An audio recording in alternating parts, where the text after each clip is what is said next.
বলবো দুজন মনের কথা টিভিনেরই ফাঁকে, বলবো দুজন মনের কথা টিভিনেরই ফাঁকে। তুই আসো করবো ওই টিফিন লইয়া আর আমার ছেলে মুখে রান্না বাঁচতেছে না। কেন তুই বাচ্চা চুত না? আমি বাঁচতেছি না, মায়ে আজকে লতা কাঠারি আনছে, পোল্ট্রি আনছে না।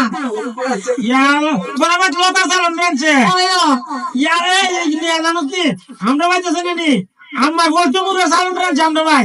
তুই আমার লইয়া আইলে না, হ্যাঁ লইয়া আইলে না কেরে তুই খাইতে খাইতাম। তুই এক কাম কর, তুই তুই বইরে না মাটিন দে তোরা ভাই তুই গিয়া একটা হোটেল লই আয়। লুকাই আনতাম নি না দেখাই আনতাম আম্মারে। আজ আসা মো তাই নস লুগাই আর দেখাই একটা হোটেল লই আমি চালান এনে দিম আমরা ভাই থেকে। আচ্ছা আচ্ছা আচ্ছা যা আচ্ছা।